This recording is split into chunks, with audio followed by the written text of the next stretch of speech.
dan menjauhi segala larangan Allah belum tentu benar. Wong ki tak kokon apa benurut, tak selek duite tina kena. Kon ngambung sih kan nurut. Soalnya kita ini ngangkat golok. Ya karena sayanya bawa golok. Pernah dirampok nggak ente? Apa yang diminta kan anda kasihkan kan? Berarti kan nurut semua kan? Seperti itu kan maksudnya. Ya bukan yang sekedar nurut dong. Orang nurut itu ada karena bisa berpura-pura, ada karena ada kepentingan, ada karena ketakutan, karena anak petek silik, ada udang di balik batu. Yang diharapkan kan nurutnya kamu itu karena cintamu. Iya kan gitu. Bocah wadon anaknya miliarder didemenin ning sira. Begitu dia sadar sira malar dunyane, beli kangkut cinta kamu. Oh jadi sira malar dunyane kita kan. Karena di balik itu ada urup-urup. Barangkali aja nanti saya sudah jadi menantunya kan dia kan pejabat, nanti kan bisa diposisikan sebagai direktur sebagai apa kan gitu. Jadi namanya cinta itu kan ketika memberikan tidak mengharapkan apa-apa. Jadi cinta itu kan sebetulnya kan pengorbanan juga sebetulnya. Iya, tidak pernah mengharapkan apa-apa. Saya lakukan ini semuanya adalah hanya karena aku mencintaimu, itu aja. Iya, just because I love you, because I need you. Wakala Ibrahim bin Adham, ini juga termasuk tokoh sufi juga. Man talabal faqra istaqbalahul ghina. Barang siapa yang mencari kefakiran disambut oleh kekayaan. Wa man talabal ghina istaqbalahul faqru. Barang siapa mencari kekayaan akan disambut oleh kefakiran. Nggulati sugi tekane melarat. Nggulati melarat tekane sugi.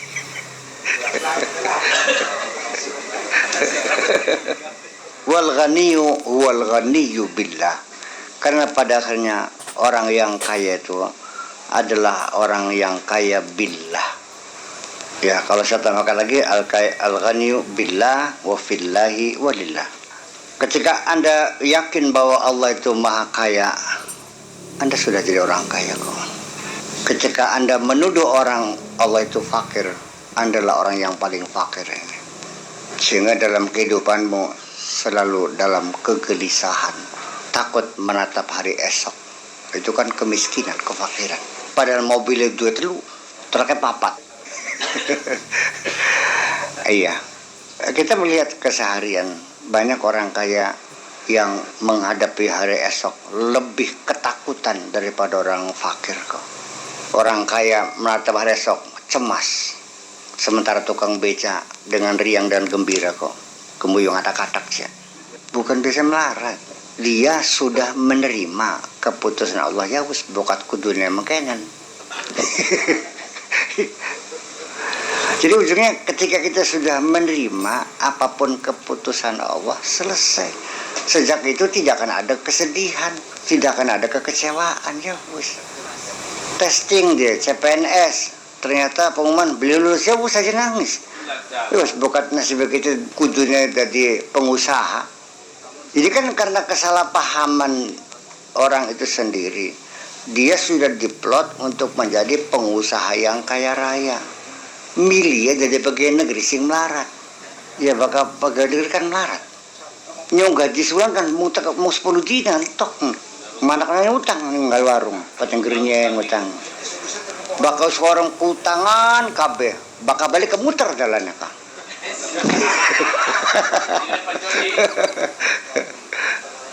Ya bagaimana sih? Jadi memang kamu ya ngomong dasar otak babu ya. Jadi bisanya ke seluruh pekerjaan. Iya pengen ngawulan yang manusia seram. Makanya coba paradigma kita rubah. Jangan mencari kerjaan, mencari uang, mencari rezeki, bukan mencari pekerjaan. Lamun oleh duit beli kerja maning bagian beli. Ya wes. Bulannya kerjaan oleh duitnya beli. Ya banyak TKW yang kerja 4 tahun nggak dibayar. Oh nggak anak bisa. Iya, narikannya diperkosa yang lawan dibalangkan sing tingkat 3 mati boleh. Akhirnya alasan mana mungkin sulit ada orang jatuh dari tingkat 3 di sana. Aduh mending serut dibalangkan. Iya, ujung-ujungnya kembali kepada kefakiran dan kekayaan.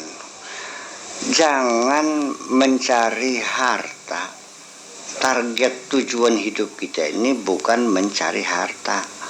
Saya kira yang paling indah adalah mencari kebahagiaan kok. Kalau orang mencari kebahagiaan, saya yakin semua pasti ketemu. Karena Allah Maha Adil. Tapi ketika orang mencari kekayaan, tidak semuanya ketemu. Sebab kalkulasinya bahwa orang kaya harus lebih sedikit dari orang miskin. Dan ukurannya orang kaya itu hanya 5%. Di masyarakat manapun orang kaya hanya 5%-nya. Yang 95 itu adalah sing rewangi wong sugih. Dan dalam masyarakat yang terpinggirkan, yang tidak terakomodir, yang tersudutkan atau yang terlupakan dalam penderitaan, artinya yang tidak kebagian kue nasional yang sama sekali, itu 2,5%. Makanya hitung-hitungan zakat 2,5% itu pas itu tuh. Dalam keadaan aman, dalam keadaan damai. Tapi kalau dalam keadaan gempa, keadaan perang, ya mungkin lebih dari 2,5%. Makanya negara ketika zakat itu tidak mencukupi untuk fakir miskin, maka negara punya hak untuk minta tambahan zakat. Zakat itu metu juga itu aja. Umpamanya diadili kamu oleh Allah. Kenapa orang miskin nggak mau kasih makan? Kan saya sudah keluar zakat 2,5%. Ya tapi kan tidak cukup. Ya sudah keluar, ya tapi nggak cukup. Jadi kamu biarkan mereka mati. Semua mereka akan yang beli terima, demo malah.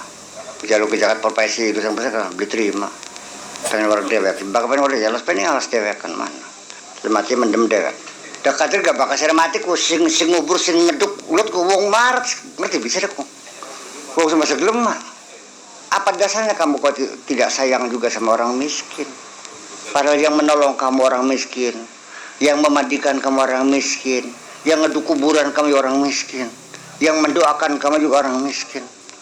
Fungsi kan boro-boro di tali tekaku. Kenapa sih bakal batu dan lulisin sugi bae? Ya goblok nemen sih mah. Ya betul. Begini, kita bersahabat dengan orang miskin tuh lebih menyenangkan kok. Di dalam diri mereka ada kedermawanan, ada kesetia kawanan, bener, dan ada pengabdian. Tetapi dengan orang-orang kaya hanya hipokrasi saja kok, berpura-pura saja kok, dan hanya untuk kepentingan saja. Ya kan mengantar suruh beli whisky mah, ngantar bisa. Ya iya.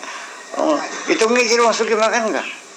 Bakal ngepes saya goreng enggak? Anak pelareng kok ngangsu sih kok ngerti beli. Man kadim ikan ngangsu gah tuh. Ikan serok segane dikit mangan dingin kok. Ngolo bareng em. Yang sana mah beli paham-paham. Gus lawas ning dunia kan paham-paham ning dunia. Fakir dan miskin dijelaskan lebih mendetail. Ketika kita hidup masih primitif, hanya pakai koteka, dan kita belum mengenal bercocok tanam, masih memburu binatang di hutan.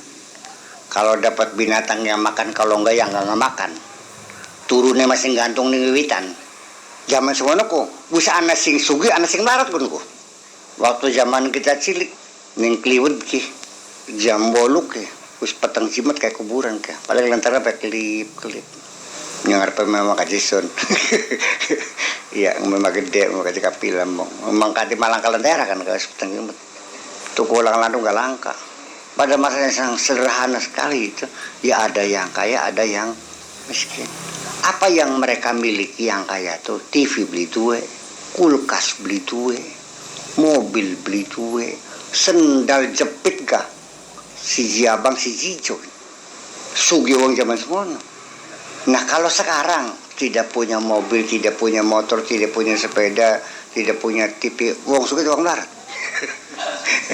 Jadi artinya, bagaimana kita mendefinisikan kaya dan miskin? Ya memang tidak bisa didefinisikan.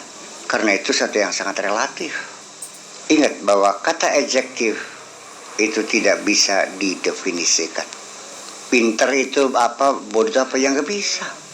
Zaman semono kita paling pinter kita dewek nih saya dermayu. Ngomong balik itu ngagung bae ngomong bahasa Indonesia pada kuatin kabeh aduh cuma melaju bae jangan ngomong Indonesia. Yang turungan ngomong bahasa Indonesia. Jadi nanti ujung-ujungnya mah ukuran sekarang di zaman ini Ketika seseorang mempunyai harta yang bernilai berapakah disebut orang kaya? Ngukur wong sugih zaman kita cilik pengen sing hitung bebek pira, entoge pira, weduse pira, kebune pira, iya beli. Bisa nggak tolok ukur itu dipakai sekarang? Ketering orang gini, mubok-mubok pikir karuan kan ini. Akhirnya ujung-ujungnya bahwa sampai sekarang pun kalau di cadang pinggan lah ada orang punya uang 1 miliar di ATM-nya nih, termasuk Sugi Tamarat. Begitu tekan yang Saudi punya uang 1 miliar rupiah nih Sugi Tamarat. Di Amerika bantat, iya kan? Jadi bisanya kita tahu dia kaya atau miskin ketika kita komparasikan dengan. Oke, kita kembali lagi. Orang itu punya uang 10 miliar. Kita menilainya dia orang kaya kan? Sekarang mari kita tanya kepada dirinya sendiri. Dia belum pernah merasa jadi orang kaya. Dari mana buktinya? Dia masih selalu minta tambahan lagi. Dan selalu mengalami kekurangan. Wes paham lagi ini. Itu di ujung-ujungnya mah sejak kapan kita kaya? Sejak kita sudah tidak membutuhkan apapun. Ya artinya begini. Ini pakai bahasa syariat. Pertanyaan syariat. Apakah mencari kefakiran itu seperti apa? Ya akal-akalan baik. Los gula tanah kefakiran ini ketemunya. Kan di dalam diri kita sendiri. Ini kelibut anak kefakiran beli. Ini lebanti kefakiran. Adanya kan di dalam diri kita sendiri. Ya itu maksudnya sih dengan bahasa politik sekarang mah. Orang yang membangun pola hidup sederhana dengan qanaah. Tuba liman hudiya lil Islam wa kana aishuhu kafafan wa qanaatan. Berbahagialah orang yang telah mendapatkan hadiah menjadi seorang muslim ketika hidupnya sudah tidak punya apa-apa dan siap menerima apa adanya. Itu kan sikap hidup. Pada realita keseharian bisa saja dia sawahnya 200 hektar. Bisa saja pangkatnya sebagai jenderal. Sejak kapan kamu enak makan? Sejak matamu melihat sate, pikiranmu kepada sate, tanganmu memegang sate, lidahmu menggoyang sate. Itu baru nikmat. Tapi ketika kamu melihat masakan di rumah, pikiranmu kepada masakan dalam pikiranmu, anak sate pengen dogasin, androgasin pengen empal, anak mampal pengen sambal goreng, beli makan sih lagi makanan ini. Sampai rabisin di kalau nikah, ya pikirannya mana nih rabinya uang? Apa beli drog tuh bukan lagi? Aduh, panjang yang lele.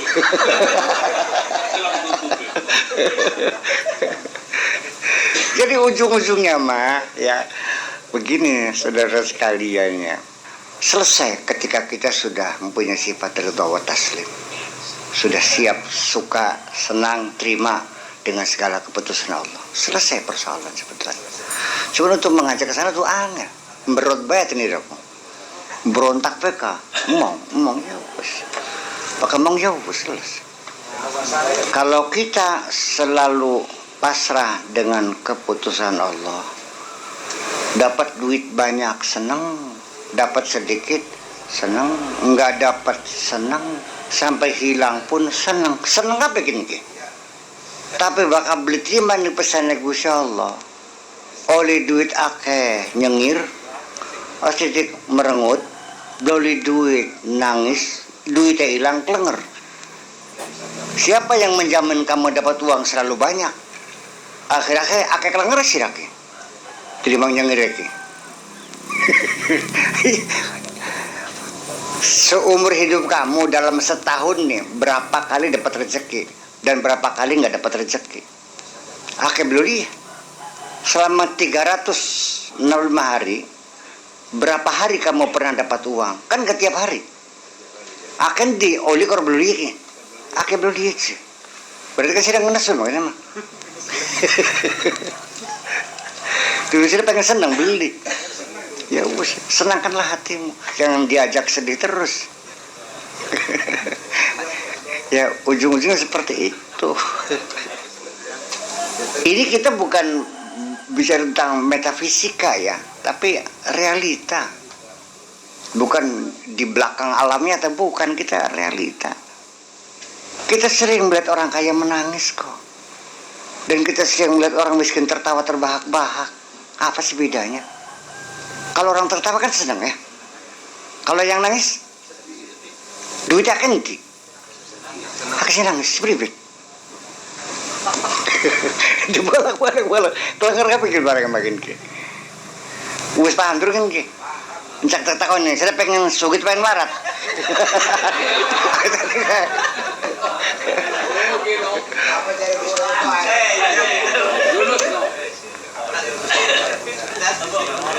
Nah, ketika puja Gusti Allah baik, kamu sudah jadi orang kaya. Nah, ketika kita keseharian begitu buka lemari anoncom goreng karo kecap, ya alhamdulillah, mangan, inilah rizkiku. Aja mikirnya sate maning. Lah ya, anak segabe karo uya ya wis karo uya sanga bae. Karo uya sanga ku di bawang, bae kelapa ya, di bareng uya Kang. Uya sanga enak sih wis. Ketika dulu saya Rabbana auzi'na an nashkura ni'mataka allati an'amta 'alaina wa 'ala walidayna wa an na'mala salihan tardah wa adkhilna bi rahmatika fi 'ibadika salihin. Rabbana kasih makan gue bila sababin wala ilaqah, sonder kausal dan sonder hubungan, nggak ada urusan.